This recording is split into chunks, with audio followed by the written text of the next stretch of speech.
Phoenix Down Radio is on the air.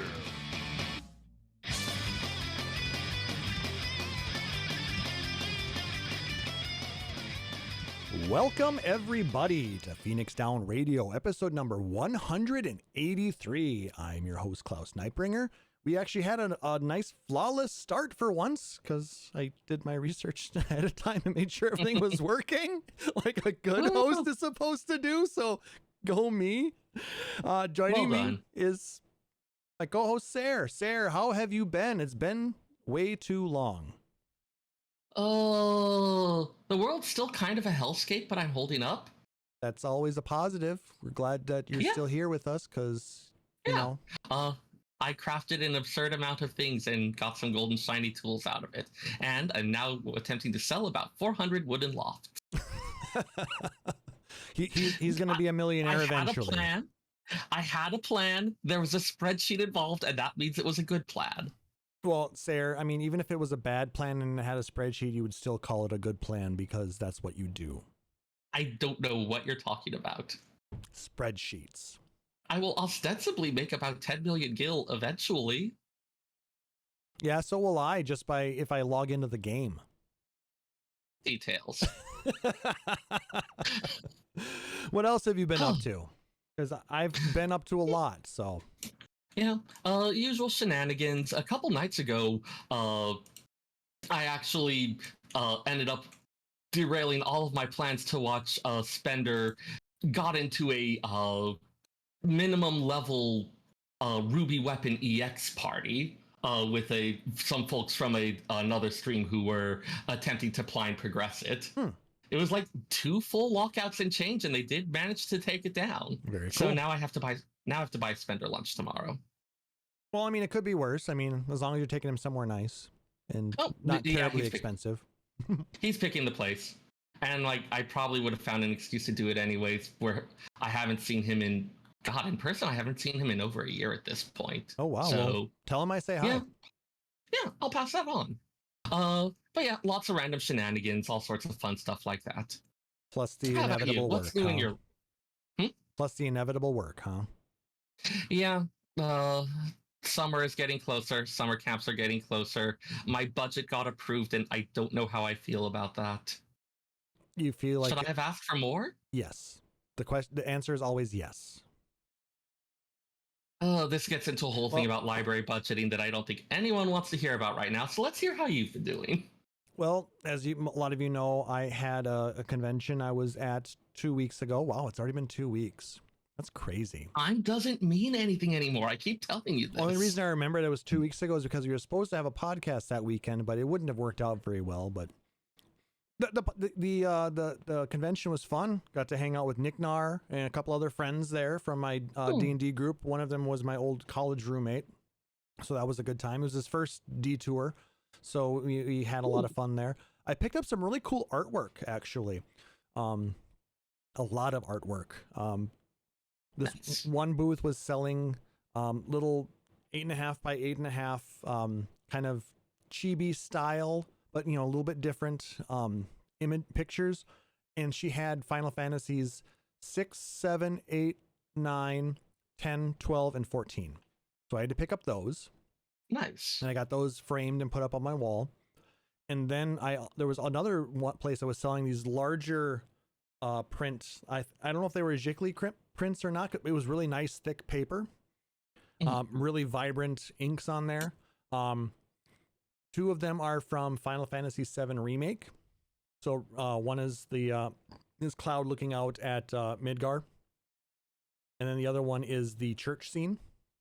I'll take pictures and put it into the Discord eventually, so you guys can see what all that. Give them some love and promotion. And then the third one was they only had the 2 Final Fantasy ones, so I ended up picking up a Cowboy Bebop one.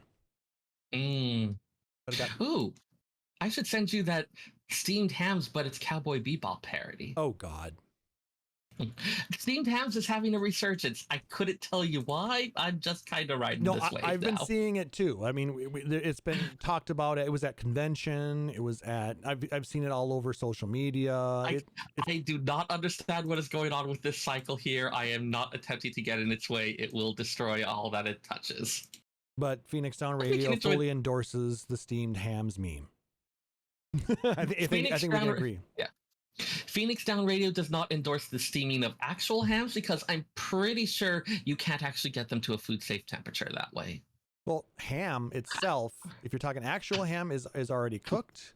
So like a big old ham. Yeah, they're already cooked usually. Oh, okay. Unless it's a green ham, those are generally not. But usually the process cooks the ham. Okay, or you can buy cooked hams. So. But then it's gonna you're never gonna get the good browning. That's gonna make it delicious. That's true, but I'm just saying you can't. A lot of hams you buy out there are fully cooked and edible. Phoenix Down Radio does not endorse the steaming of hams, but notes that this will likely not kill you. Just make sure that before you eat into a ham that you cook, that it is an actually cooked ham. So check the label first. Or use a thermometer to ensure that the internals reach the appropriate temperature, as recommended by the FDA. I found a really interesting CD there as well. It was all of the Chocobo themes. Damn. So we may end up doing something with that on the show. Maybe we'll go through just go through and compare all the different Chocobo themes? There were a lot of them. I have not yet processed it yet, but I've got that to go through. I was going to say rank them, but that could be difficult to start ranking. Because Chocobo themes are all going to get a 10 out of 10 from me. That's not how any of... You know what? Sure, fine. But I also ended up finding... I didn't buy it at the convention, but one of the vendors had the Final Fantasy VII Remake Special Edition of the soundtrack. And I had been waiting for that for a very, very, very long time. It made me check the SE website and saw that it was back in stock. So I bought it. Nice. And saved myself $95. Because they wanted $200 for it at the convention. Yeah, there's always an upcharge for these types of things. Whereas with shipping, I mean, it's $77.77 before tax and shipping. It cost me like $104, $105 after tax and shipping. So, right. So we could potentially go use that as well as for an upcoming episode if we want to cover the remakes and some of the sequels and things like that. So we'll figure out what we do when it comes to soundtracks and all that. Could be fun. Some little bit newer stuff. I actually bought myself a new 3D printer. The resin printer that I had it works great, but it's just a little bit small. I was gonna try and use it to 3D print Merglace for me, but the one that I had is the bed size is not big enough. So I saw that there was a special on a larger format one, and I picked that up. And the first thing that I had to print, of course, was Final Fantasy related. It was Warrior of Light. Yeah, you were showing that off a little bit before the stream. Let me see if I can grab it here. Sure. Yeah, the resolution on it is pretty damn good. Yeah, hold it up there. Make sure to cover your face so it'll focus proper. For those of you who are watching live or on YouTube, you'll see this. I'll post pictures of it on the Discord as well for those who are listening on the podcast. So I know there's some processes that you can use to kind of finish the surface and then maybe give it a little coat of paint or something. Yeah, and like I said, I've painted miniatures in the past before. Let's put you there so people. I know there's a process that can be used for the other style, like the extrusion printers, where it will it's like a thing you can dip it in that essentially smooths out the surface a bit. I don't know if resin ones need the same thing. They don't, and what you're thinking of is a lot of times that they're quick dipped in acetone. Basically, that's the one. It melts the outer layer of plastic just a little bit and then you kind of smooth it out. You have to be very careful with that because too much acetone will actually eat right through most the extrusion plastics. Makes sense. So. But yeah, I know it's a process that can be done. One of the things we were looking at when we were looking at some library 3D printing programs include an outside provider who offered that as an additional service. But no, I would say definitely, depending on what your budget looks like for some of your camps, they do have very inexpensive 3D printers that you can get, like at Micro Center or on Amazon. You know, if we're looking. I may follow up with you about some of this later. Because it's not really show related, so I'm not going to occupy everyone with it. But I mean, 3D printing is awesome and accessible, and it's no longer the patents are no longer owned by people who are exploiting it. So it is your God-given duty to make stuff with it. But yeah, that's what the stuff that I've been up to, as well as a lot of work, hanging out with my girlfriend. It's been a lot of fun there. Oh my God, we made some amazing food tonight. We had the idea to make our own like homemade burrito bowls. So I mixed up a bunch of taco meat. I made some Spanish influenced rice. I'm calling it that because it's very, very different from Spanish rice. I took rice, put it in the my rice cooker with a can of tomatoes and a bunch of seasonings. Influenced is a word that can do a lot of heavy lifting. And then we had peppers and onions. We had some corn and black beans. We had, just all the normal fixins. And oh my God, it was better than I'd had in like a restaurant. Remind me after the show. I've got some notes on stuff for like fajita toppings that I think would be useful for you. Sounds like a plan. We'll talk about that. I mean, we always like to talk about food here, don't we, at Phoenix Down Radio? I mean, everyone has to eat. You might as well enjoy it, right? So yeah, that's what I've been up to. It's been kind of crazy, but glad to be back broadcasting with you and doing the podcast for everybody. Aurori wanders off to the kitchen. We're sorry, Aurori. Well, we're not really, but it's like maybe you're sorry. No, people should eat good food. Exactly, and it should be enjoyed with good people. Yeah, but I want to throw out. Go ahead. I was like, even if you can't enjoy it, like even if you're cooking for one, you should still like take care of yourself and do good, nice things. It's very tough to do, but I understand exactly what you're saying. I will say that cooking is a lot more fun when you have somebody to cook for. Oh, 100%. Anyways, thank you to all of our Patreon producers, Nick Nar, Aurori, Ravenheart, and Mika. Appreciate all of your guys' support. You help keep the lights going and keep us doing all this awesome stuff. So thank you very, very much. Let's start off our gaming community news with this little interesting tidbit that I happened to find. Apparently, the Final Fantasy XII director quashes a long-standing rumor about Bosch. This comes from Push Square and is written by, come on, copy, please. No, that won't work.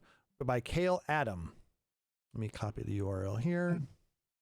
Put it in there. Yeah, this is a thing that's been, God, it's one of those, every Final Fantasy seems to crop up at least a few long-standing legends. Like Squall was dead after disc 1. Or all of the various claimed things about there being some way to revive Aerith in FF7. Yeah, it's coming in the next Final Fantasy VII remake. It's a DLC. Make Aerith stay alive for $50. That was like the long running joke for that one. Yeah, but so the claim goes that Final Fantasy XII was originally intended to be a much darker tale than it ended up being, with Bosch as the main character and serving as a kind of an anti-hero. And it was only after fan feedback that they changed it to add Vaughn as a rambunctious teen with ambitions of sky piracy to be the main character. And that the feeling was that fans would prefer it. That's the rumor that's been even if not that one, there's been some type of claim that Vaughn was not originally intended to be the main character for such a long time. But recently, via a Twitter thread, there were some people talking about it, and one person had said on there, well, I guess the confusion here is the rumor Bosch was supposed to be the main character of Final Fantasy XII. Shot in the dark here to see what's true. And then the director, Yasumi Matsuno, replied to that tweet and says, that is a fake story. Thank you. Yeah. So there we go. Right from the director's mouth. But he could also be just saying that just to kill the rumor or the But I mean, thoughts. like, I don't see a reason for him to do that. Like, that's one of the big things oftentimes when there's just a character that people don't like. They want to find some reason for like, oh, they're not really the thing. Oh, they shouldn't have been in here. So it's not surprising to me. Like Vaughn was someone like an everyman who kind of stumbled into the story, who like showing the effect that all of these grand machinations were having on the common people. Mm-hmm. But yeah, I guess I just thought it was kind of an interesting little bit, and I thought it'd be fun to bring that up because Final Fantasy XII doesn't get the amount of love that it really deserves. It was a good game. Yeah, and it's just really fun to see a lot of these speculations that have been going on to actually get some official word on some of these things. Oftentimes, when we do start getting those, it comes along with information about the design process, about the planning, about what their original vision was. So we do get to flesh out the story a little bit one way or another. And it's great. And I love the interaction that the dev team of games, current and past and future, are having with us now that we never had prior. Yeah. So I'll take it all. I'll take 100%. As much as I dislike Twitter, I am sad about the loss of possible opportunities for things like this, for fans to easily connect with the creators and have this kind of dialogue. Well, I think places like Discord, potentially social media sites like Mastodon. These things. This genie isn't going back in the bottle. It's just like this was a major source for it, and so it's at the very least going to be harder for a while. It's going to be to change based on the way the people are going to utilize it, because Twitter is a dumpster fire. I haven't used it really in forever. It's going to be more difficult for a while, however it shakes out. Like, even if it does eventually land on something good, there's going to be a transition period and it'll be messy. Yep. Let's go ahead and jump into our next story, talking about the new Final Fantasy XIV store mount that is going to turn players into Mary Poppins. I'm pulling this article from GameSpot, written by Darren Bonthus. Apologies if I slaughter your last name, sir, but I'm sure a bunch of you already have it, but you can, for $24, you can now live out all of your Mary Poppins fantasies within Final Fantasy XIV. $48 if you want to get it in 2 colors. Wow, 24 hours later, you still haven't gotten yours, huh, Rory? That's all right. I haven't gotten one either. Eventually. I do know someone who it was a first hour purchase. You know, he's a bit crazy. Maybe we'll have to buy one or two to give away on the show. Okay, I'd be down for that. We should maybe look at some sort of contest. Let's think about that, maybe, and hopefully revisit it before we end the show today. Let me put a pin in there. Sarah, you want to read the description of the item? Sure. So, as I mentioned, there are 2 of them. The Magic Umbrella, described as created by a certain elderly mage in her youth. It uses a black umbrella as the base, the better for blending into the night and sneaking into the great Google library from above. Its creator, it would seem, has always had a rebellious streak. So this is the item used to get it, describes it as whisking you off your feet in the most delightful way. Obvious Mary Poppins reference there, of course. So your camera is all fuzzy right now. Oh, okay, it happens. But the actual description seems to suggest that this might have been the tool used by a younger Master Matoya while gallivanting about and sneaking into forbidden archives. Okay, and to confirm, Aurori did buy it already, but after 24 hours, she still hasn't received her code or her oh dear, her in-game item. She put the code in, but nothing's come out yet. But that always happens with these items like this that have huge popularity. They release them slowly.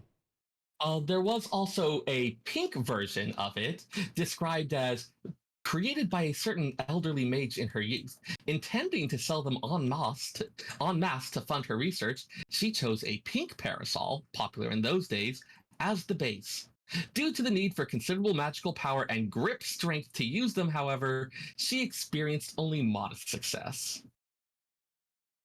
So, look, Master Matoya apparently had a little bit of an entrepreneurial streak as well. So she didn't just mess around with brooms, she also liked to magicify parasols.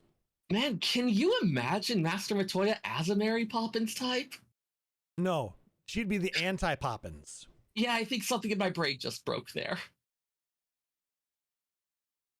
But yeah, I just thought that it was kind of neat, and I know a lot of Oh players. God, I hope someone's written that story by now. I mean, and realistically, since Parasols became a thing within 14, people have been asking for this, and if enough people ask, the devs are going to do it, which is really cool to see. I like it.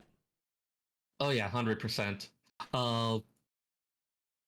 I have been surprised at just how much I've enjoyed just like having my character whip out an umbrella when it starts raining. It's such a little thing, but it feels so cute and charming. And just standing there and like tilting it to watch the sky. No, there will be more stuff, Final Fantasy XIV news that we'll be talking about here in a bit, but we're going to jump ahead a little bit, and we're going to talk about Final Fantasy XVI. They just recently had the spotlight in a PlayStation State of Play, and they did about 20 minutes of exposition, answered a bunch of questions. This article comes from Games Hub and is written by Edmund Tran.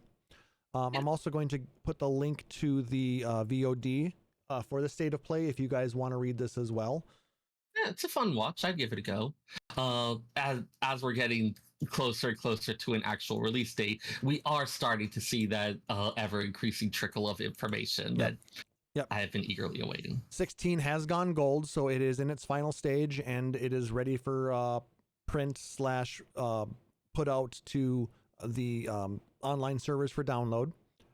One interesting thing from the State of Play was that Yoshida took the time to explain that even though this is Final Fantasy XVI, you don't need to have played the previous games to enjoy it. Yep. And I mean, to a lot of us longtime fans, that feels obvious. But given the especially think in the context of that previous discussion about the term JRPG and a lot of their feelings and challenges on it, a lot of the stuff with players who are newer to games, to the genre, all sorts of stuff like that. Yep. It feels like this is one of those other continuing challenges that they have, that there's a lot of assumptions that you can't necessarily say that you don't have people who've necessarily grown up playing these their entire childhood. So a lot of stuff that we take for granted does need to be spelled out. Yep. And I'm glad that he did take the time to say, hey, this is our 16th Final Fantasy game, mainline game, but they're all very different. So if you want to, please come play it. You don't have to have played all the other 15 of them, especially since 2 of them are online. Still accessible though. Yeah, but require it's one of those things payment. that I would not have. Once you told me about it, I was like, oh, okay, yeah, that makes sense. But I would not have thought of it if someone hadn't said something. But yeah, it's kind of interesting to think about those assumptions that are so baked in that we don't even realize we're making them. The biggest thing that came out of this, though, was everybody was commenting on how much better the game looks versus when it was first announced a couple of years ago at the Game Awards. Or whenever that was. You remember that when they had that on stage and people were all like, this looks like crap. It was all kind of washed out, but it was the game as it was at that time of development, which is really neat. It's always risky. Even just something like making a demo, you want to show off the game in a good state because otherwise you can very easily kill interest in it. But at the same time, it takes away time that you might want to use for development. Same thing for a lot of those marketing materials where you want something that's going to put a good foot forward, but waiting until it's in a really good and polished state can often mean that you're saving your promotion for the last minute when you want to be building high. It's tricky. I don't envy the people who have to work on this kind of thing. So that's another one of those benefits of getting to talk with the creators, with the publishers, is understanding a lot more just how many challenges there are in creating and bringing the game to market. And I think in this case, it actually benefited Square Enix to show it off in the state that it had, because it may have developed a little bit of negative comment on it, but it had people engaged in it and talking about it, and it made the devs then look at it and they're like, no, we're going to improve this. This is just where we're at right now. It's hard to say. It's always one of those things that's easier to judge in retrospect. No, absolutely. But at the time, it's so hard to predict. Nick Nar, thank you again for another month of subscription. 70 months. Man, we missed the month before that. It's all right. Maybe that's for the best. But yeah, June 22nd can't get here soon enough. I am really, really looking forward to playing that game. Hang on, I need to see something really quick.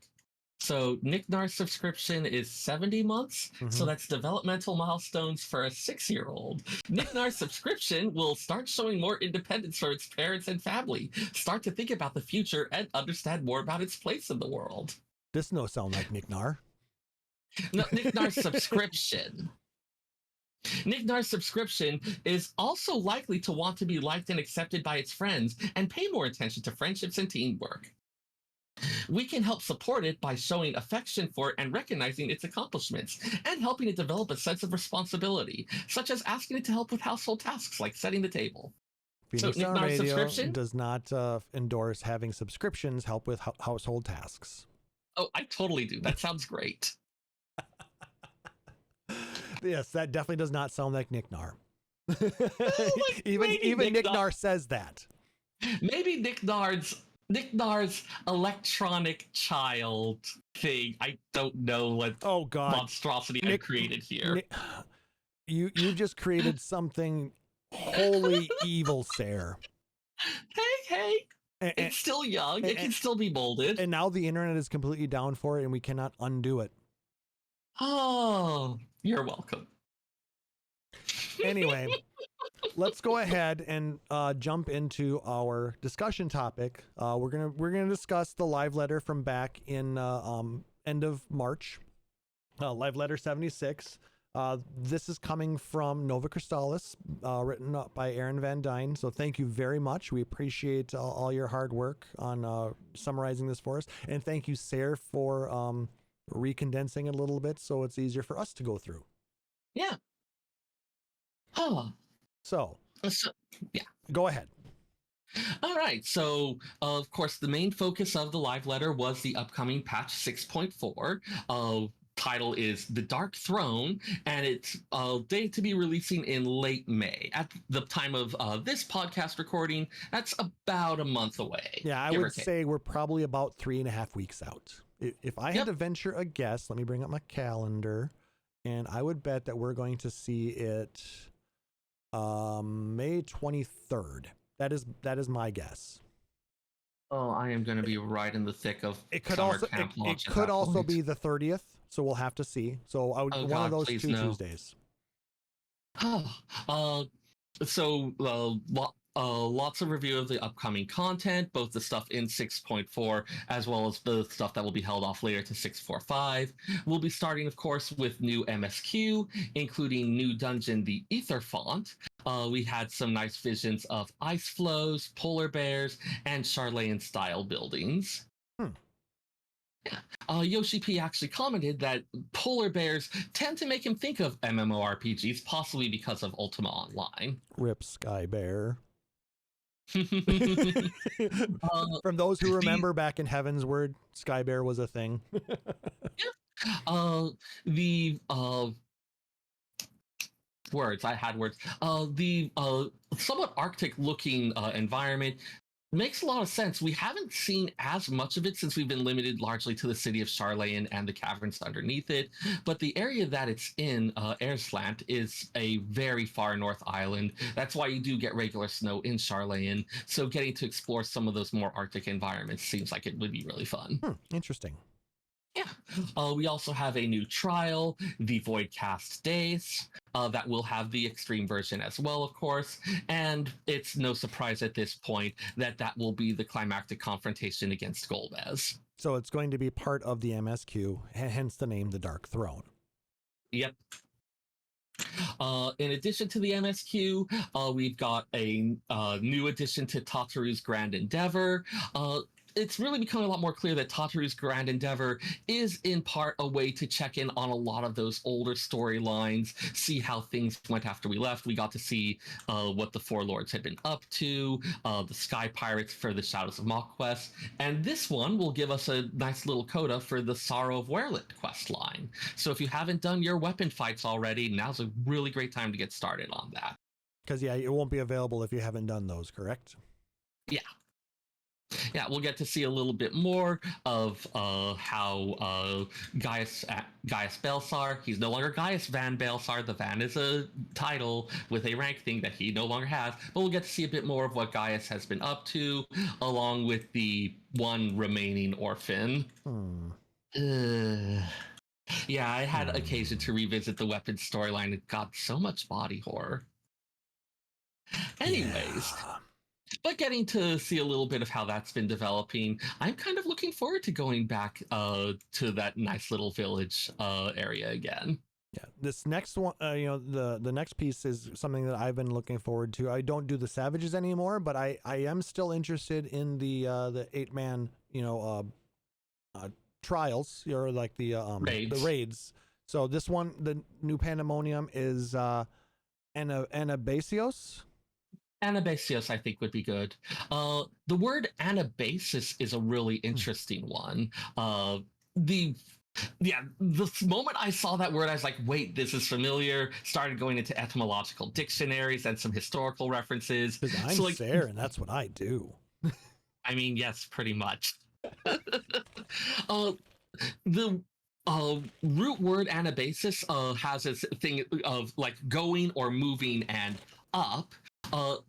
Depending on context, it's historically been used to refer either to like kind of a military force advancing, but also because of a couple particular historical events, a retreat. Now that's for anabasis. This is anabasios, which is a kind of different conjugation. So that's, I'm not 100% sure. My Greek isn't the greatest. I feel like it might be referring to, instead of the action of advancing or retreating, kind of the pathway along which one is doing this. So is it maybe the path through to the Castle Pandemonium in the Aether Sphere? So that's one possible interpretation. You've got the Adioscope and Castle Pandemonium there, and the advance of our forces into that. But also, the previous tiers were Asphodelos and Abyssos, and so we have kind of a traveling down into the underworld, into hell, where first you're going through Asphodelos, like kind of the okay-ish afterlife. The one that if you were like, you weren't especially bad, but you weren't doing glorious battle either, because they had very different standards of what gets you into heaven back then. Yep, it was but smiting one's enemies. Yeah.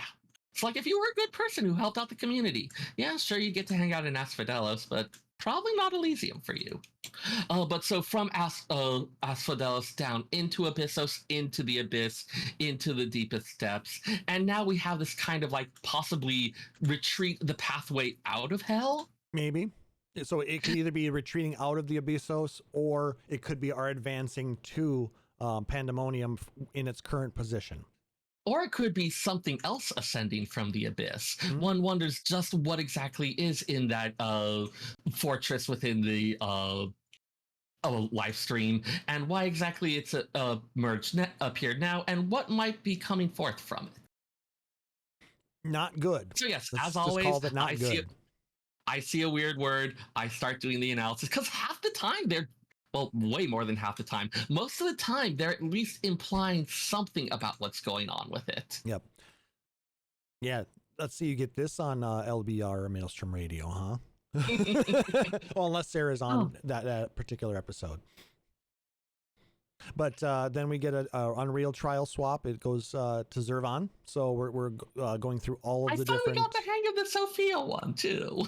Well, I mean, it is that time. It's every couple of patches we get a new one, so... And it's kind of fun to revisit some of these mechanics, especially since we often do have slightly different abilities from when we did it before. So it's not just a straight up rehashing of how it used to work. Yep. I still have not done any of them. 0. I've gotten like 4 or 5 clears at this point. I have some friends who do them that bring me along occasionally. That's cool. But so yeah, for those of you who do like that faux hollows, you're going to get yourself a little bit something new to try. Probably good to start studying up on those Zervan strategies now to be ready for it. Yep. What, skip Sora or disband. Oh God, I hope people don't start doing that again. I doubt they're going to be able to skip Sora at that point, to be honest with you. Yeah. Also, looking at some of the older content, duty support continues to be expanded and will now be available for the MSQ duties for Stormblood. That's cool. We got to see. Yeah, we got to see a fight in Bardam's Metal, where Hien and Gotetsu are accompanying. There's also what looked like a Mall Conjurer that might be Serena. I didn't quite get a good view of it.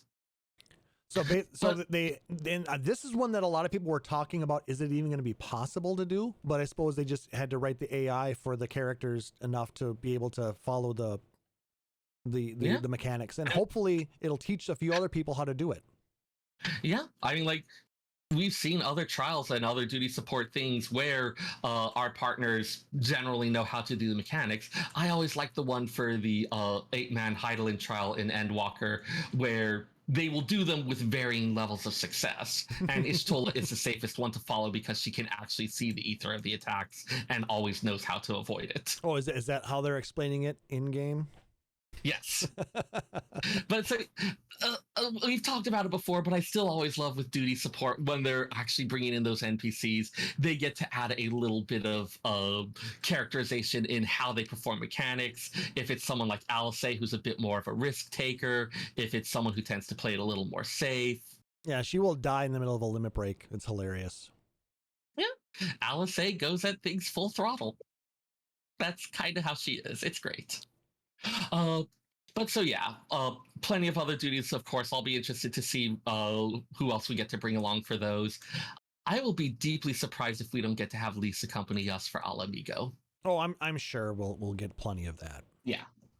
We're going to have the start of the new PvP Series 4. Yay. So for those of you who have not quite finished up Series 3, gotten your framers kits, your what was the thing from it this time? I don't know. I haven't touched it, honestly. I'm at like rank 19, so I don't have too much more to grind. That we'll be having an upcoming Moogle Tombstone event, so great time to knock that out if you haven't already. Doesn't it start on Tuesday? Or did it start already? So, yeah. Starts on Tuesday. Okay. So Tuesday and then goes through the start of patch 6.4, so roughly About a month. Yeah. In addition to the new rewards, they are going to be there's going to be, of course, the usual PvP and PvE job adjustments. Mm-hmm. They mentioned that they're going to be updating the Frontlines UI to make it easier to view the score as well as the match time. Right now, it's just the kind of standard duty thing at the right, like as if you're in a dungeon with updating numbers there. And so they may have something that's going to be a little more visually striking and easy to read. They also mentioned that they're planning some adjustments for the Fields of Glory. That would be Shatter for those of you who know it by that. And that Borderland Ruins, also known as Secure, will be temporarily unavailable and removed from the rotation. It was the one that people played the least anyway. Borderland Ruins is the worst one. This is not a PvP-centric episode, so I'm not going to go into detail on it, but I feel confident in saying it's just the worst one. I mean, it was their first their first large-scale foray into PvP. Oh, yes, there are absolutely some lessons learned from it. I'm sure if they are going to be taking it down for a while, they might revamp it in some ways to incorporate what they've learned from it. But as it is, oh my God, it's just like the least interesting one. I mean, it's also like if you compare Wolves Den to Crystalline Conflict. Yeah. Huge differences there, because I mean, Wolves Den wasn't terrible. I mean, it had its, pluses in it, its minuses. I mean, a lot of people thought it was too easy to exploit certain things, and then they had to bring in all the different changes. Well, and honestly, that might be part of what's happening here as well. In the weeks and months before this, it had been a thing that really started spreading around how in Borderland Ruins, you can make use of Dark Knights and to a lesser extent, Machinists' abilities that allow you to move the position of other players to throw huge amounts of people off of a cliff. Yeah, so maybe they need to try and figure out a way to not cheese that. Yeah, the type of thing where you could go from 0 to battle high 5 in one well-executed yank. That's what she said? Which, I mean, like, already I was not a huge fan. Yeah, I'm not. I'm Sorry. leaving that alone. Already I was not a huge fan of the mode, but then you add in this thing where it's like, okay, now you have to constantly be watching because of these 1 or 2 jobs. It's just not interesting and not fun. Well, So we don't have to I worry wouldn't about be it for a few yes, months. So out of the rotation. Enjoy your Nadam. Nadam is the best one. I it's good. I will say that. I don't. I still enjoy Shatter though. There's something about those about attacking those ice points. I could see that. I Honestly, enjoyed it. Of the 4, I rank Shatter at number 3, but it's not bad. It's just there's stuff that's better. Okay, I like it better than the one with the points at it's the second one that we had. Steel Rock. Yeah, that one. That I like it better than Seal Rock. Or C's if you're going by just the little names in them. Yep. Yeah. Especially if you want to stick around for the after show, I am happy to discuss in detail. But the point is, they're revamping stuff. Especially since a lot of these front lines were created and developed well before the current iteration of PvP, with the crystalline conflict and the design sensibilities based around that. So a lot of them need some work and revamping. Exactly, and Borderland Ruins needs the most. Borderland Ruins being a big enough thing that they're actually just taking it off line entirely while they do that. Now I'm very happy to see that they're adding a new route to ocean fishing. That was fun content. Yeah, I had done it so much and then I just kind of stopped for a while, and I'm a little disappointed I had, so I'm happy to have an excuse to get back to it. Yeah. Ocean fishers will get a new route that it will take them east to the Ruby Sea and the waters of Kugane. Lots of new fish for you to catch there.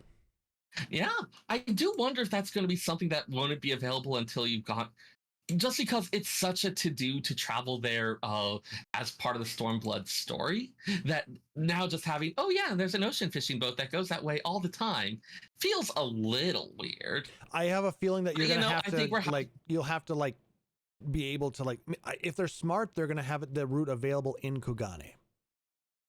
Oh, that could be an interesting way to do it. I mean, they've got the dock infrastructure there already, so it makes sense. Yeah. Yeah, I had not even considered that as a possibility. That'd be fun. And I always like to see when they long voyage if you're going from Limsa. Yeah, like have a branch of the Fisherman's Guild that's establishing the ocean fishing out there. Yeah, maybe that's part of the storyline to get to open the quest. We'll see. Okay, I discard my earlier concerns about it until such time as I have reason to have them again. Yeah, until we see it actually in practice, how do they implement it? Just some thoughts, but I really anticipate a lot of really cool. They could do some amazing things with the boat for that zone.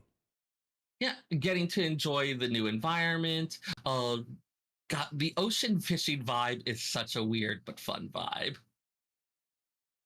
Just like the group of people, the really casual, relaxed attitude toward it. Even on the ones where it didn't go as well, I can't think of one where I wasn't at least having fun with a lot of random folks. Exactly. That's what ocean fishing is all about, or something. And we get some additions to Island Sanctuary as well, even though I haven't progressed any further than rank 10. I mean, no time like it's like the best time to plant a tree is 20 years ago, and the second best time is today. And the third best time is tomorrow. But yes, we'll have new ranks, new visions for further development to the island. They're going to be adding some new gathering and construction areas, as well as support for outdoor furnishings in the hideaway. Nice. Yeah, over the course of the various visions that you'll be realizing, you'll be able to unlock up to 90 slots worth of furnishings. Okay, so these are quests you have to go through and complete before. You can't just add in your extra outdoor furnishings at the drop of the patch. They didn't explicitly say, but it does seem that yes, it will be something where further development will allow that to happen. So but you can't have your gardens or your striking dummies, apparently. Just the seasonal things and your trees and stuff like that. So if you have like 1,500 trees and leaves like I do, you got somewhere to put these stuff now. Your tropical island can have a little autumn section. I mean, I'll be able to get rid of some things that are sitting on retainers, which will be nice because I have so much stuff in my storerooms. I'm just running out of space. Is your island about to become a mismatched thing of whatever you happen to have on you? It's the island of misfit outdoor furnishings. Yes. Dear. I'll try and make it look pretty though. It's kind of funny. Like apartments ended up being are this thing that kind of made a lot of the indoor decoration accessible to everyone, and now we have the island sanctuary as a way to make the outdoor decorations. I think not that's the way great. I would have expected them to do it, but I like it. Yeah, I mean it's great because it's all instance content, which housing should have been to begin with. Oh my god, this is kind of the backdooring in for making instanced housing, isn't it? Yep. That's exactly what this is. I mean, this is the Mog Islands that were added in a long time after 11 started. So, as soon as they give me the ability to like stay there without getting kicked out, they still have the if you have not moved in, is it 30 minutes, however long that you do get sent out, which I understand from a server load perspective. But let me just live on my island. And they don't have as many instances of island servers like they do with the other locations. That's the issue.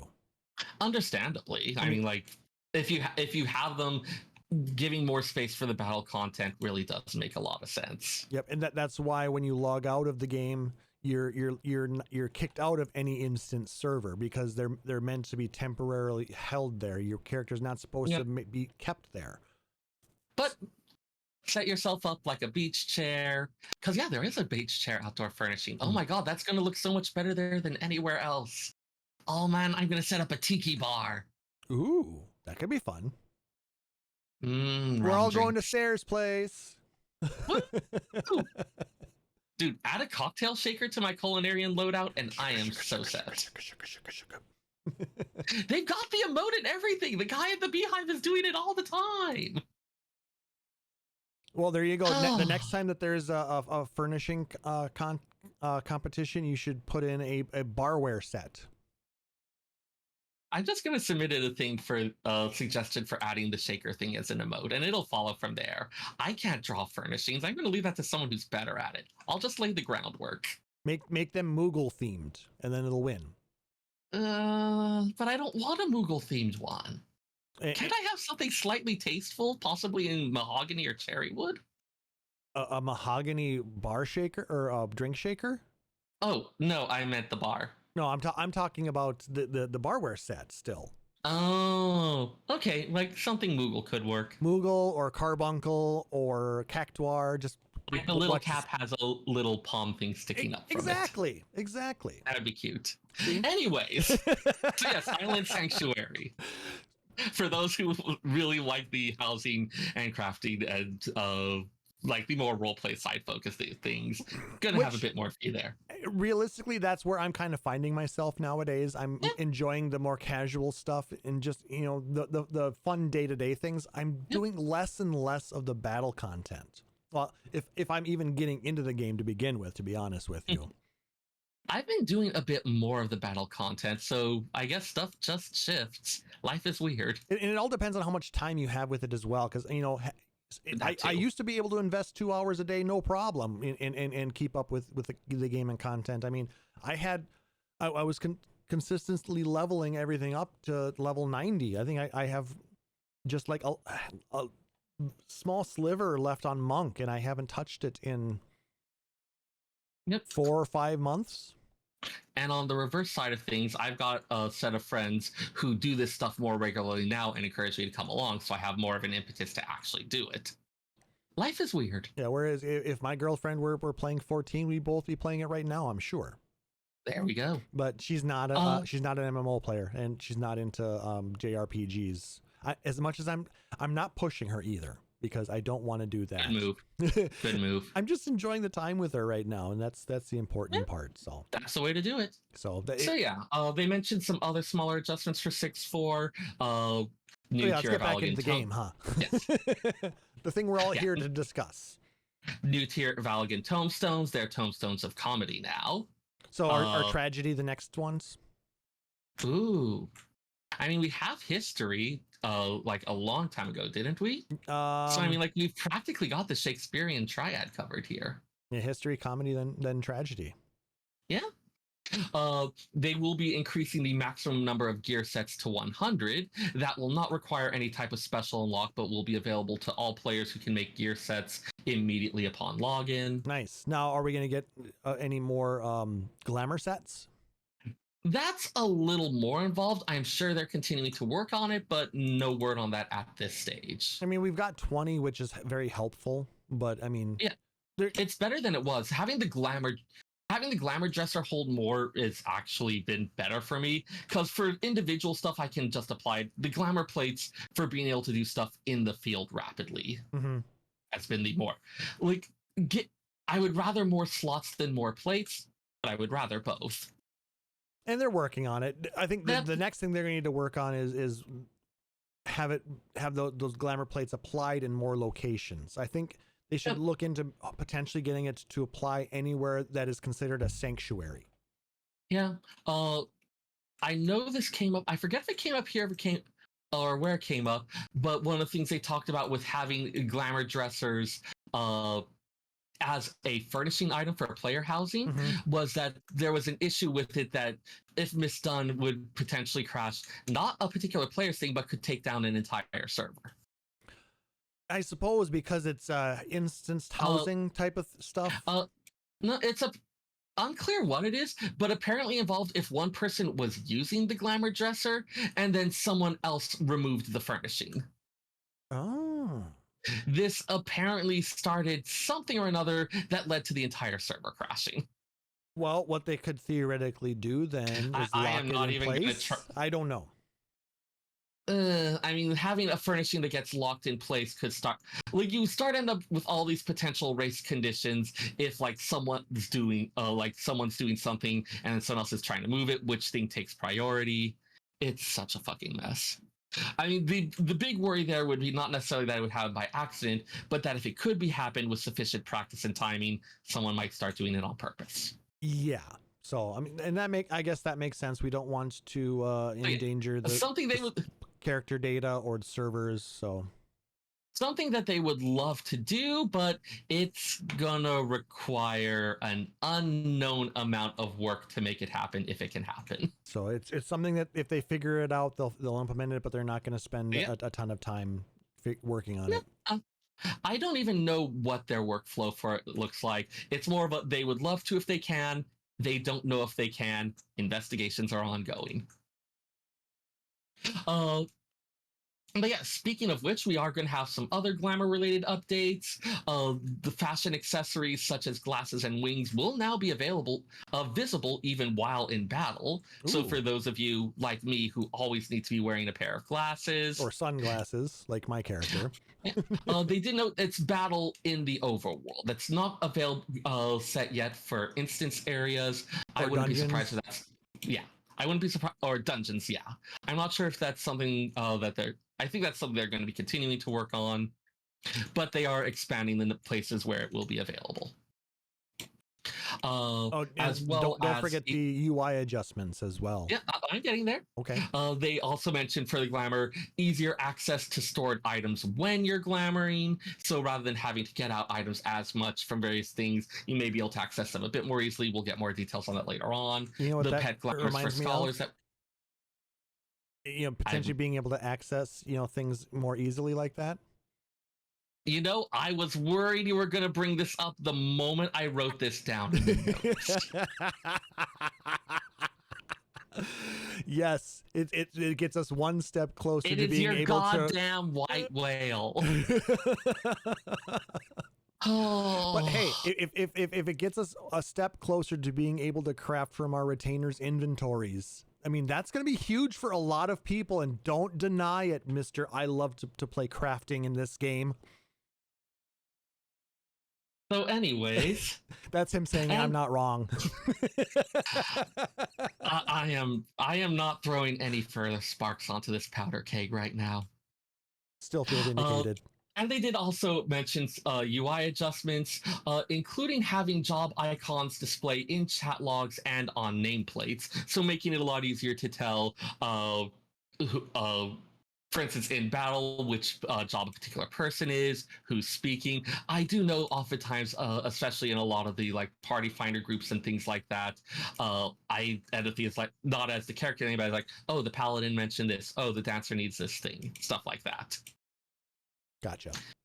So yeah, they will have those job icons visible in more places to make it a little bit easier to keep track of that kind of thing. So that's what is scheduled for patch 6.4, the release time. Some of the other stuff we're going to talk about here is upcoming, so like patch 6.45 and beyond. Yep. So for 6.45, although they did discuss it, they confirmed it's releasing later on. We'll have even more Hildebrand quests. That entire line will be continuing. Given that we're not like, they've still got more to do, I do wonder how they're going to top what they've done already. But then again, I was wondering that before, and then they did it. So they've got this all planned out already. So I'm not saying they won't be able to do it. It's more of a, okay, something batshit is going to happen, and I don't know what. But I'm looking forward to finding out. They're doing a great job on getting people really invested in Hildebrand again. Some people are still fighting it tooth and nail. They just do not like it. But then again, they don't really understand slapstick comedy. Or they do understand it. It's just not their thing. Slapstick's not for everyone. It's fine. We call those other people wrong, but that's okay. They're entitled to it. This is one of those differences of opinion that I will allow. I'm just being silly. That's all. Oh, how unexpected. That never happens. Never. With the Hildebrand quest, of course, we'll have another tier of the Manderville weapon upgrades. Yeah, given that the two are inextricably linked, we're just going to be getting so much more Hildebrand quests because they're going to need to tie into the Manderville weapons. Yep. Well, I would say that more than 50% of the player base really enjoyed the Manderville quests. Yeah. And we've talked a little bit before about the weapons quests. I'm not going to go into all that right now. Yeah. See I think it was our previous episode for talking about a lot of the design decisions around that. Yeah, we talked a little bit about in the last episode. Yeah. Yep. And in addition, the upgrading implements thing isn't just for the combat classes, as the Splendorous tools will also have further enhancements. And Seyrr loves doing all of those. I mean, past tense because I finished them. Well, I finished all available stages of them. So you're going to have more to do. Yeah. Whereas I'm still back on the Skysteel stage. I mean, you don't have to do Skysteel to do these ones. I'm just saying that's where I'm at right now as far as those types of weapons. I just never got that far into them because those were so much grinding in Diadem. It requires a certain grindy mindset. This does make me wonder because, like, the early stages of the Skysteel tools also had a simpler thing where you're gathering stuff for the world and then you gathered in the diadem. So if they follow a similar pattern with Splendorous tools, will we have some type of gathering content for the Splendorous ones later on? I don't know. We'll Something to watch out for.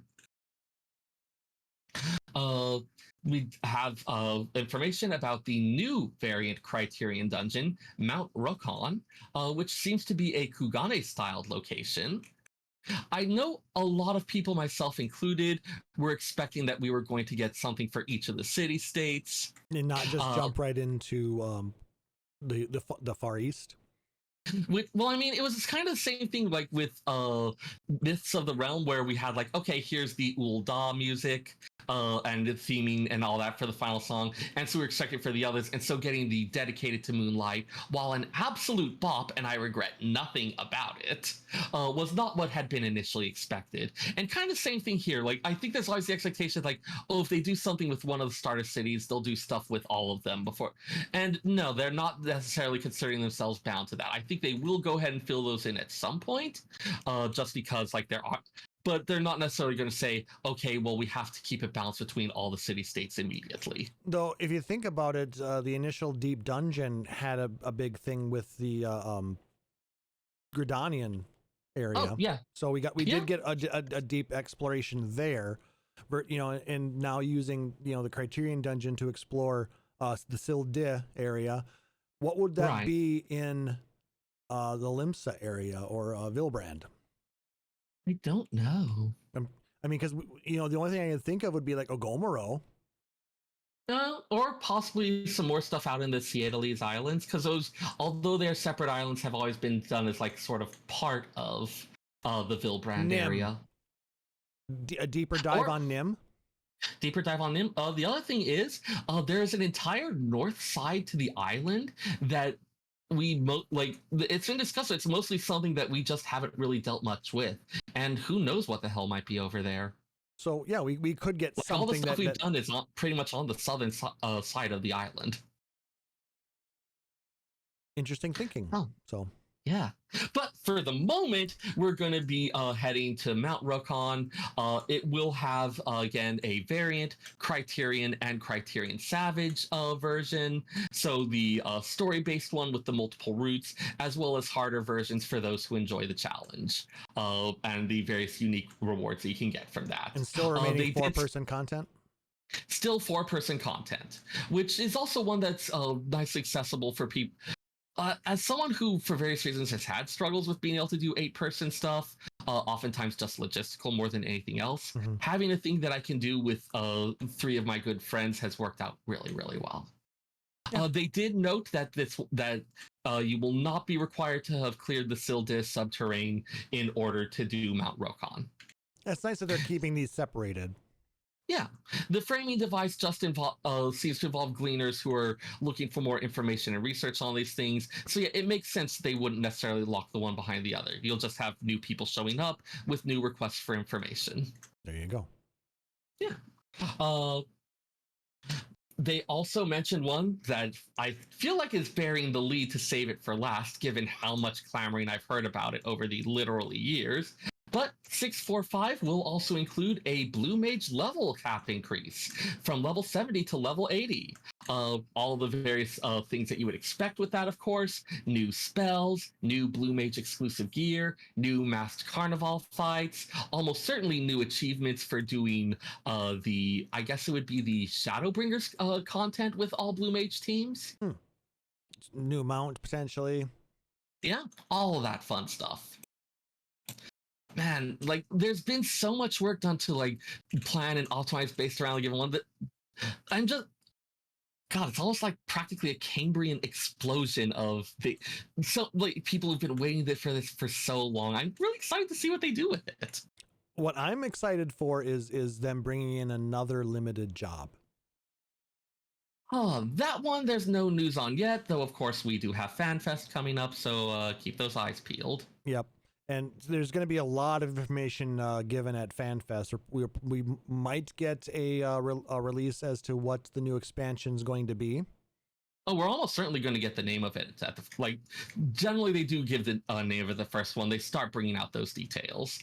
And they, in fact, did mention that at the North American Fan Fest, that they will have some additional information about the upcoming graphics update that's expected to launch in 7.0. Yep, it's probably going to drop PS4. No, I am not prepared to speculate on that. No, it actually... I've heard people talking about it because of the enhanced graphics.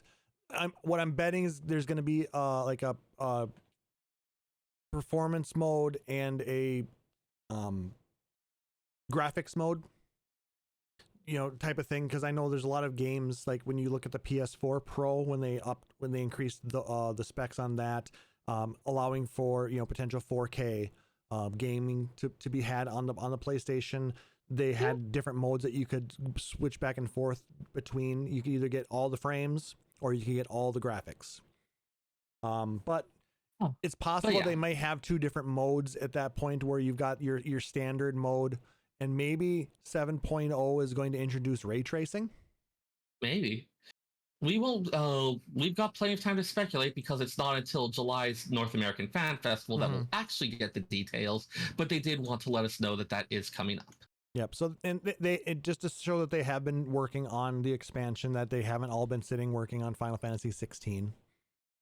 Yeah, which, God, you always hear so many people saying, "Oh, this thing isn't happening fast enough. It must be because they took people to work on this other one." like that's the type of speculation you get pretty much all the time, which is another one of those reasons we were discussing earlier why they do need to show stuff from time to time just to keep everyone reassured that yes, this is going forward, keep it in the forefront of our minds. I mean, well, the thing with Final Fantasy XIV is because this game has been around for so long, there has to be a minimum number of developers working on it at all times. Pretty much, like So, it needs live support. So it's always going to be worked on. It's always going to be updated. And there's always going to be people working on the new content. But a lot of those people, like Yoshida, like the writing team from Heaven's Word that were pulled over to work on 16, that's just the way the game systems works. And as they get time and finish their piece here, they come back over here and work on the other pieces that need to be worked on. Yeah. Sometimes you have multiple projects, and if one reaches like a temporary pausing point or something like that, you end up shifting over to another one. Exactly. If you have to wait until this comes back with all the sound recordings, that's a good time to start on this other one. Yep. I would not presume to guess their workflows. No, but I mean, it's interesting to kind of think about it. I mean, what we're saying here is all completely speculation based off of, our own experiences working with multiple projects and the information that we have gleaned from them from different interviews and things like that. So take none of it as gospel. This is just us speculating. Speaking of FanFest, they did also mention the merch sales, which at this time of this recording have begun. They strongly suggest that you pre-order items to avoid congestion and lines, since once the items are sold out, restock is not guaranteed. It does seem that this time around, that items are going to be shipped directly to home addresses instead of being picked up at FanFest. So even though it's kind of a FanFest merch thing, it's also sort of a like, hey, this is a tie-in and commemorative of, rather than necessarily being this is specifically FanFest merch. So I haven't dug into it because I was used to the thought that it would be similar to the 2018 FanFest merch sale. Can people who did not get tickets buy this merch? It appears that I haven't. Where did that go? I need to verify that, but it does appear that this is something that's just like open to everyone. So, I mean, it does seem like they have larger amounts of stuff available, though there are still, it's not infinite quantities. There's some stuff that will run out. So, Sarah, how many Loporits did you order? I haven't yet.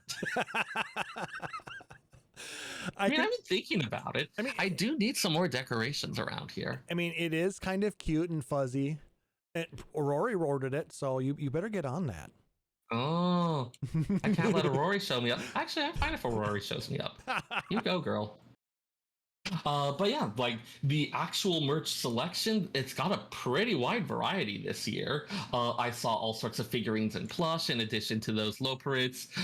There's Porksies, some really cute reversible neck pillows. Jewelry, including an Azem pendant that I'm sure is going to be very popular among a certain class of role player. Computer accessories, drinkware. That Charlayan Last Stand coffee cup sold out so fast. I think they are actually preparing a second run of that just because of the sheer amount of demand. Yeah, I mean, it is kind of a neat thing, and a lot of people jumped on that, in game. So just the fact that there's so many coffee fueled gamers out there. I mean, even if you don't like coffee, you can have tea in it. You can have a variety of beverages. Oh, Every once in a while, I will pour soda into a mug just for the lulz of it. Every once in a while, I will pour soda into a wine glass, mostly to tick off Spender since he grew up in Napa. Oh my. I mean, he has his ways to tease and harass me as well. It's fine. This is how I'm gonna have to look into the pre-order then, because I'm in. There's a few things that were interesting, but I just wasn't sure if I would have to know somebody who was going to FanFest and have them pick it up for me, like I did with the some of the stuff from 2018.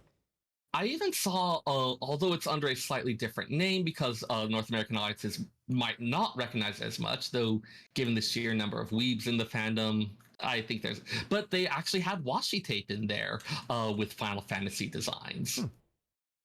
So lots more of that kind of fun cross-cultural stuff going on, lots of really weird and interesting items. I don't necessarily want all of it, but I'm happy to see it's there. I'm happy to see the wide variety of stuff that they have available. Yeah, they're doing a really good job on expanding that. And they didn't note that delivery for North America is scheduled to begin in mid-July. European orders will start delivery at the end of July. So they're going to have other things well before the London Fan Fest. Yep. Which, I mean, honestly, having to cart some of that stuff around FanFest was always a bit of a pain in the rear. Yeah. Plus, you're worried about if it's going to get damaged, how you're going to transport it home. Did they mention anything regarding what the special FanFest in-game items are going to be? Nothing about that yet. I don't think there's any other especially notable FanFest news. Okay. The only other thing they mentioned for upcoming stuff is for our listeners in Japan. They do have an upcoming fireworks and music collaboration with Miraino Hanabi. That's a company group where everything that does shows of fireworks coordinated to music. So they're going to be having a Final Fantasy collaboration for that. I hope they stream that because I think that would be freaking amazing. Seeing fireworks shoot off to different Final Fantasy music. It's definitely a bit different in person. Yeah, I don't know. But they mentioned that will be August 26th in Osaka.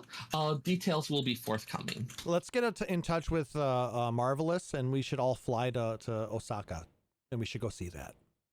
And we'll have a podcast from there. I mean, I've always wanted an excuse to do onsen type stuff.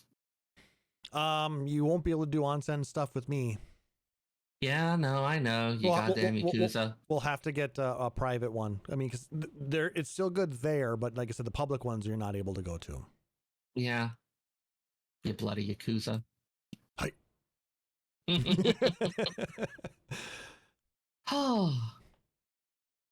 So then it looks like it ended with a shout out to the team behind the Bandai Namco game Blue Protocol. Yeah. So Yoshida's looking forward to playing that game, huh? Yep. Apparently they've got some big network stress test going on. Nice little reminder that all of these various companies, all these people, they interact, they go and get drinks together, they share stuff, people go move between companies. Well, and it's kind of nice to see they care about each other's games. There's been a lot of collaboration between Square Enix and Bandai Namco, though. I mean, Bandai Namco did a few games. Didn't they do no, it was Tecmo Koei that did Defu, right? Yeah. But I want to say that they've done did Bandai Namco do Stranger of Paradise? Let me check. I know that there's been collaborations like that, so I mean I can definitely see the teams working together closely. Let's see. They did a lot of work on the Pixel Remaster series, it looks like. Oh, speaking of, I totally forgot to talk about that. That was all released on the 19th, so you can now get that on your Switch and your PlayStation 5. 4, technically. You can play it on the 5, but through the 4. Oh. But yeah. Yeah, the Pixel Remasters is the big one that I see lately. So yeah, given that just launched and all, I'm sure there's been a lot of coordination and collaboration between them. So probably how they're all doing is on each other's mind. Yep. And like I said, they're all working in the same industry, and they're not like bitter rivals. It's kind of a fellowship. It's always fun to compare the rivalry that developed between the fan bases, but the actual creators are, I mean, it's okay, the people on Maelstrom Radio. Yeah, I know Quentin. I've joined his, I mean, he hasn't done Stardew Valley streams lately. He's moved on to other games, which is okay, because man, I was doing so much legwork and keeping that farm going. Anyways, sidetrack. But we don't have beef with other podcasters. We actually want to see everybody succeed. You know, we may fake it just for fun. Or sometimes you play up the thing just for the it's like wrestling. For the views, for the lulz, for the kids. For the cafebe of it or something. But yeah, so I mean, they all work in the same industry. They all wants to create successful games, so they're all helping each other out, and it's great to see.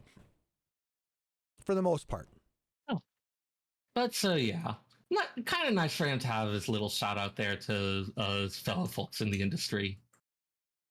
Speaking of which, I think it's getting to about that time, isn't it? It is indeed. But before we jump into the end of the show, did you have any thoughts on what we could do for a contest, or should we maybe contemplate that and bring it up on the next episode?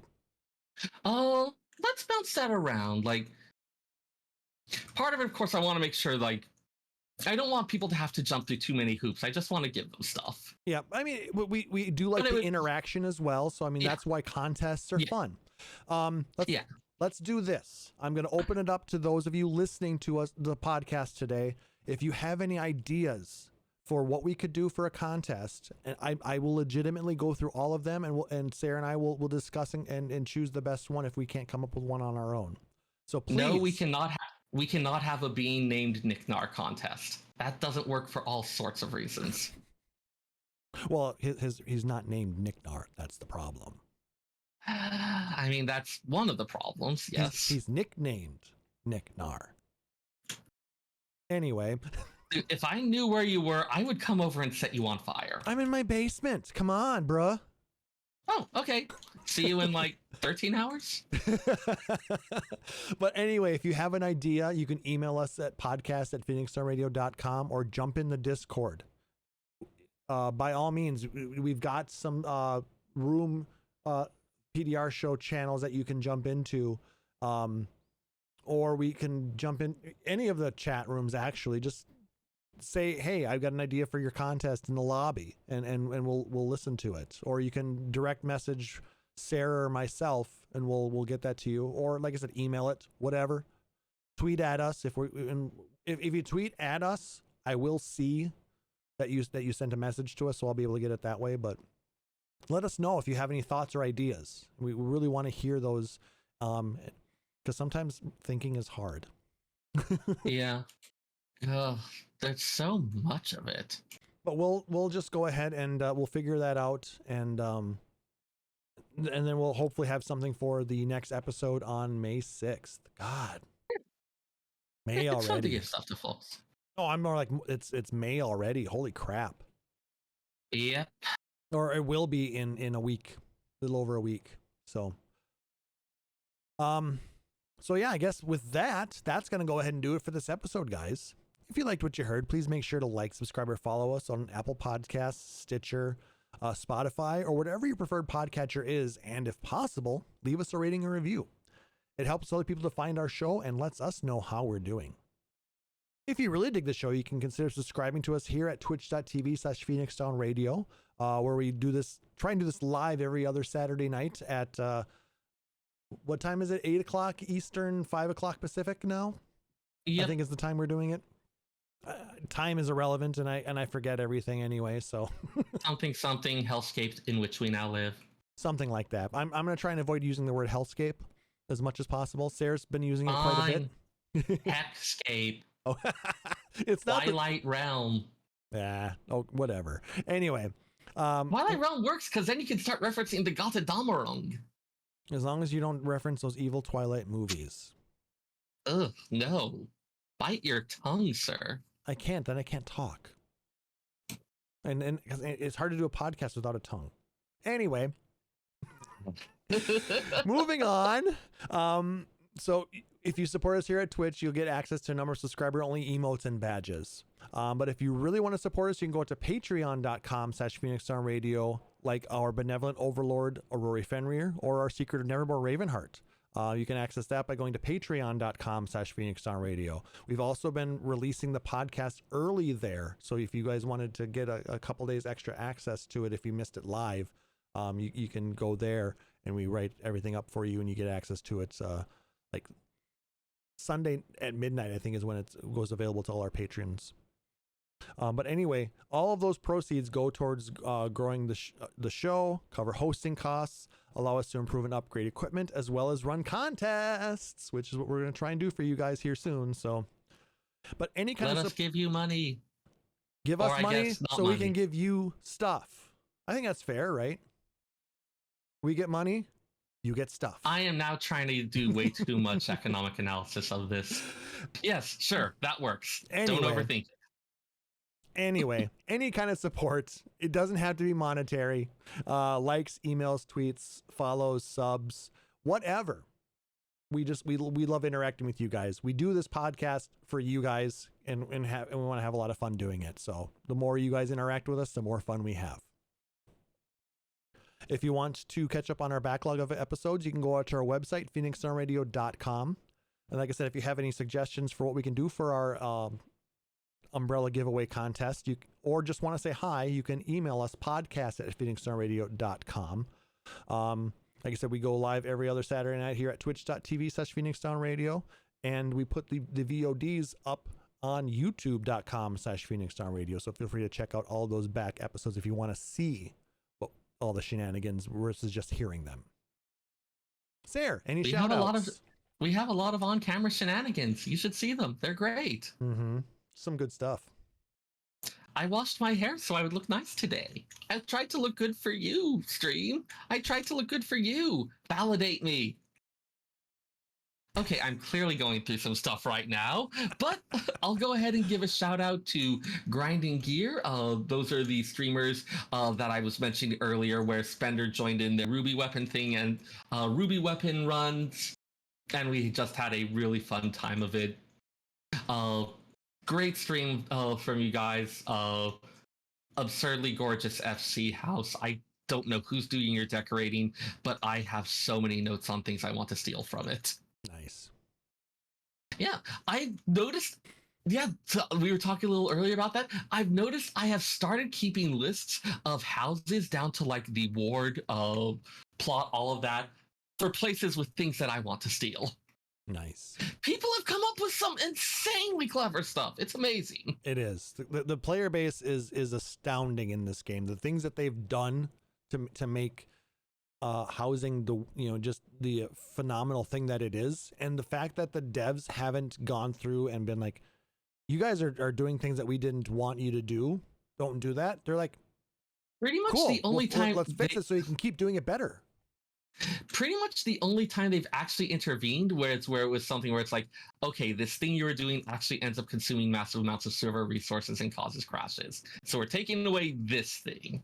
But as long as you're not breaking everyone else's toys. That makes me wonder, did some of the things that the Stage Reborn people did for their sets, how much did that impact server resources? I think not as much. I know there was some stuff that Sabaku was experimenting with a bit later on that started to get into that, but that was more like things he was experimenting with. That wasn't stuff that was used for production. But I mean, he actually took me on a tour of quite a bit of this. But I mean, holy crap! When we had that interview with them and they took us behind the scenes like that was insane. The stuff they were doing with housing. Yep, and I've seen some others using some of those tricks now. I don't know if it's something where they came up with it and then it spread around, or if it was like, it's so hard to know where some of the ideas even come from, which I feel like is possibly not even the point. But yeah, I mean, that's the stuff that I love about this community is the things that you've been able to find just by trial and error. Oh yeah, there's just like some gorgeous stuff, some really cleverly done. One of the ones I found was someone who had done a room as kind of like a beachside gazebo where they had wall things set up to make it look like you were looking out a window at the ocean. Like, I'll get you some pictures of it. It was actually really cleverly done. Nice. Any other shout outs? That's the big one at the moment. Yeah, mostly shout out to the fine folks at Grinding Gear, Kyle, and I can't remember the other person's name because it was literally my first time watching it, and I came in because Spender was like, hey, I'm going to be busy for a bit, and then sent a YouTube leak. And then you joined in. Yes, and then I ended up super chatting to cheer them on and say, okay, I guess I have to buy Spender lunch now. Aurori says Garrett. That's the one. Because Aurori saw you there. That's pretty hilarious. I was being my usual ostentatious self. But of course. I also gave them some carrot puddings afterwards because they need to be using better food. So do you have, how can people get a hold of you, or do you want to... I mean, at this point, it's pretty much just a Discord. It doesn't, like, I technically still have a Twitter, but it doesn't even feel worth listing it anymore. It is out on it's linked under the notes in the About Us section of our Twitch page if you want to get it that way. Otherwise, Discord is always the best. And he will talk your ear off in the library. We'll tell you that right now. I'll also talk your ear off in pretty much anywhere else. Yeah. I sidetrack easily and I enjoy conversation. All right. Cool. Thanks. Yeah. How about you, Klauss? Where can they find you? Or what shout outs do you have this week? Well, I want to shout out all the Final Fantasy cosplayers that were at D-Tour. There were actually quite a few of them. It was really cool. I got to wear my Red Mage cosplay for a little while, and I had some issues with it, so I have to fix them. Mainly the biggest issue is me gaining weight. Too much good, tasty beer. And so that happened. So I got some work to do on that, not fixing the cosplay as well as losing a little bit more weight. But summer's coming. A lot of walks, a lot of fun stuff like that coming up, so we'll be there.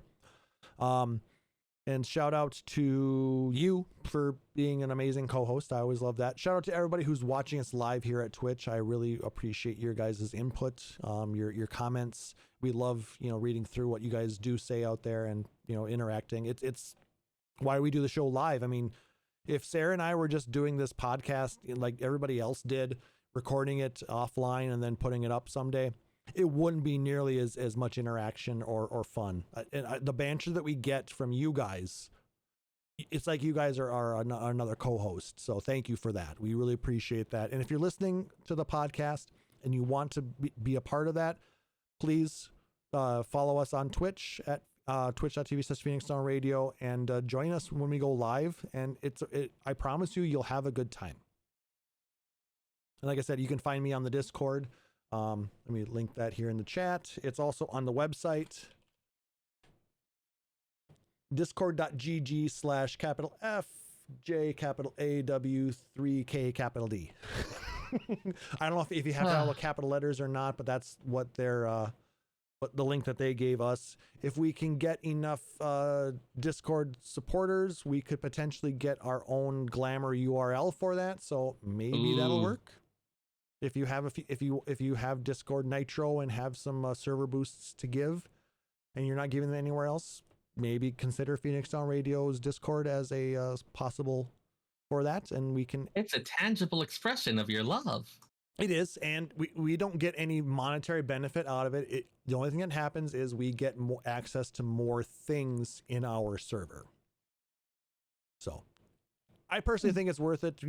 Those who are boosting it, thank you so much. I do appreciate that because it's helped us get a little bit better audio quality and video quality too. So it all helps improve the podcast. So we do appreciate that.